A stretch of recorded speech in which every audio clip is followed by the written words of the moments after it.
Assalamualaikum warahmatullahi wabarakatuh.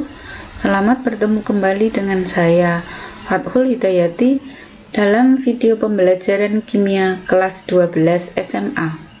Kali ini saya akan menjelaskan tentang sel volta.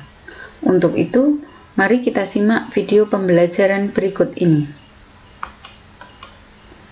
Pada video pembelajaran sebelumnya, kita sudah mempelajari tentang reaksi redoks dan penyetaraannya.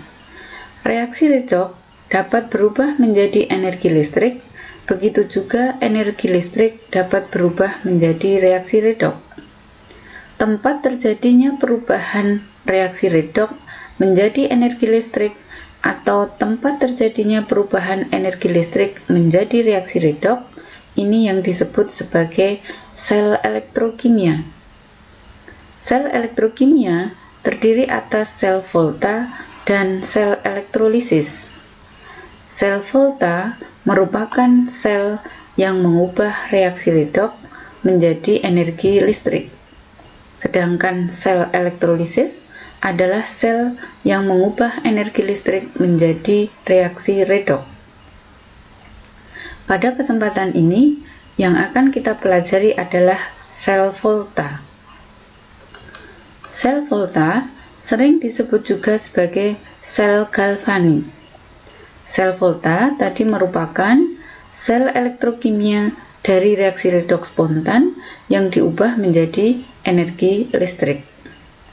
Dalam kehidupan kita, sel volta banyak digunakan untuk baterai perak oksida misalnya, kemudian baterai litium sering dipakai di dalam HP atau laptop.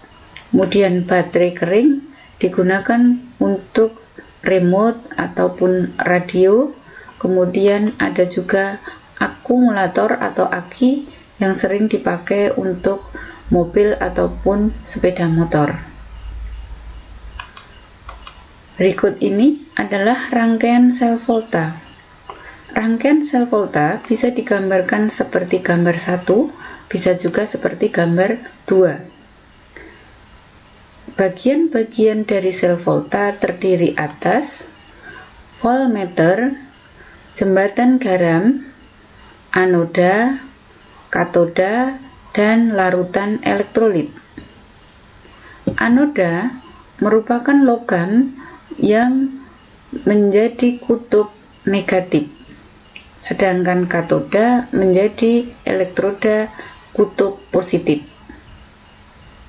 Kemudian kedua elektroda ini, anoda dan katoda, dihubungkan dengan jembatan garam. Tujuan jembatan garam ini adalah untuk menjaga kenetralan muatan listrik pada larutan. Kemudian anoda dan katoda dicelupkan masing-masing ke dalam larutan yang mengandung ion logam katoda maupun anoda yang digunakan. Jadi kalau di sini anoda kita memakai logam Zn, maka larutan elektrolit yang digunakan bisa berupa ZnSO4 atau ZnNO3 dua kali. Begitu juga jika kita menggunakan katoda berupa logam Cu, maka larutan elektrolit yang digunakan bisa berupa CuSO4 atau CuNO3 dua kali.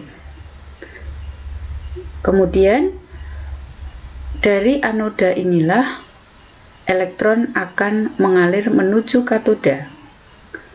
Nah, untuk gambar 2, anoda terletak di sebelah kanan, katoda di sebelah kiri. Prinsipnya sama, bahwa elektron selalu mengalir dari anoda menuju katoda. Berikutnya, prinsip dasar dalam sel volta. Logam yang mempunyai E0 lebih kecil atau lebih negatif, dia akan bertindak sebagai anoda atau kutub negatif. Kemudian, logam itu akan mengalami oksidasi, dan dari logam itulah tempat asal mengalirnya elektron. Sedangkan logam yang E0-nya lebih besar atau lebih positif, dia akan bertindak sebagai katoda atau kutub positif.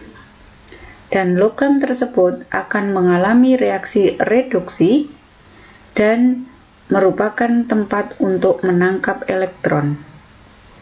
Dari dua prinsip ini, agar kita mudah mengingatnya, kita bisa menggunakan istilah kapan, anok, karet. Kapan artinya di dalam sel volta, katoda akan merupakan kutub positif, ya, katoda positif, sedangkan anoda merupakan kutub negatif. Kapan katoda positif, anoda negatif. Anok ini untuk mengingatkan bahwa di anoda terjadi reaksi oksidasi. Karet berarti di katoda terjadi reaksi reduksi. Prinsip dasar sel volta yang ketiga, bahwa potensial listrik yang dihasilkan disebut sebagai potensial sel dan selalu berharga positif. E0 sel, potensial sel, dirumuskan dari E0 reduksi dikurangi E0 oksidasi. Reduksi tadi terjadi di katoda, sedangkan oksidasi terjadi di anoda. Maka rumus E0 sel juga bisa dituliskan E0-nya katoda dikurangi E0-nya anoda. Katoda tadi merupakan logam yang punya E0 lebih besar daripada anoda, maka rumus E0 sel juga bisa dituliskan E0 yang besar dikurangi E0 yang kecil. Prinsip dasar yang keempat, bahwa reaksi dapat berlangsung spontan jika E0 sel berharga positif. Jadi kalau kita nanti mendapatkan potensial sel berharga negatif, berarti reaksi tidak dapat berlangsung. Berarti ada kekeliruan dalam kita memasang elektrodanya. Yang seharusnya dipasang sebagai anoda, kita pasang sebagai katoda, atau sebaliknya. Prinsip dasar yang kelima, bahwa notasi sel volta atau diagram sel dalam sel volta dituliskan menurut urutan. Logam anoda ditulis paling kiri, kemudian garis tunggal, larutan atau ion dari anoda, kemudian garis double, ini merupakan jembatan garam, lalu larutan atau ionnya dari katoda, kemudian garis tunggal dituliskan paling kanan ini adalah logam katodanya. Berikutnya, untuk dapat menentukan logam-logam yang berfungsi sebagai anoda atau katoda, kita bisa juga memakai deret volta.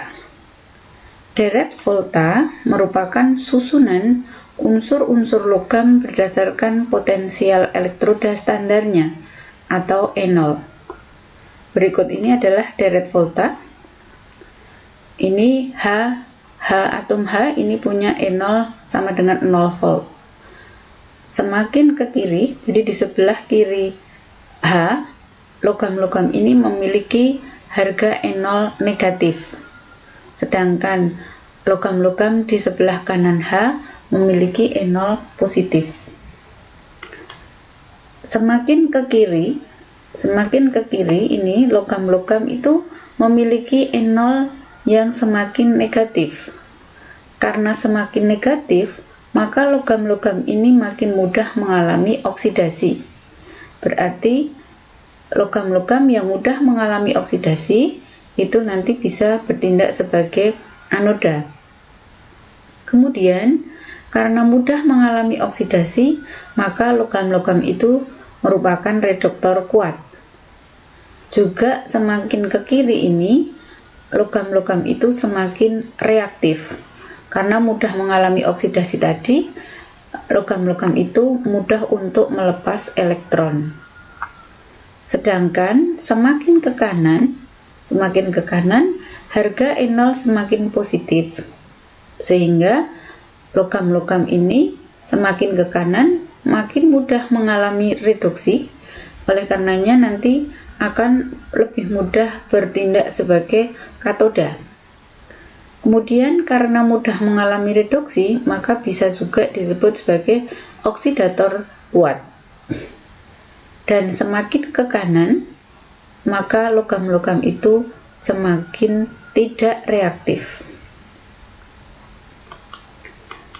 Selanjutnya adalah mekanisme reaksi sel volta.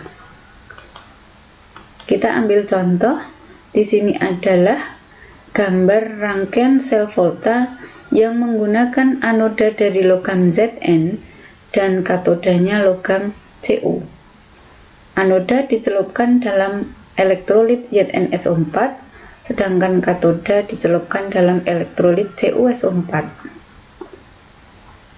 Mekanisme reaksinya, pada anoda, logam Zn akan mengalami oksidasi dengan melepaskan elektron menghasilkan Zn2+. Jadi, logam Zn ini lama-lama akan berkurang karena berubah menjadi Zn2+ yang larut di dalam ZnSO4. Nah, elektron yang dihasilkan dari oksidasi Zn ini tadi akan mengalir menuju katoda. Aliran elektron inilah yang menimbulkan terjadinya energi listrik. Kemudian elektron di katoda akan ditangkap oleh ion Cu2+ dari CuSO4, kemudian diendapkan menjadi Cu. Nah, endapan Cu itu akan menempel di katoda ini. Semakin lama, endapan Cu akan semakin banyak, sehingga masanya semakin bertambah. Sebaliknya di dalam larutan, ini nanti ion negatifnya akan semakin banyak. SO42- akan semakin banyak. Jadi, untuk di katoda, elektron dari anoda tadi ditangkap oleh Cu2+ menjadi Cu, reaksinya adalah Cu2+ ditambah 2 elektron menjadi Cu. Kemudian,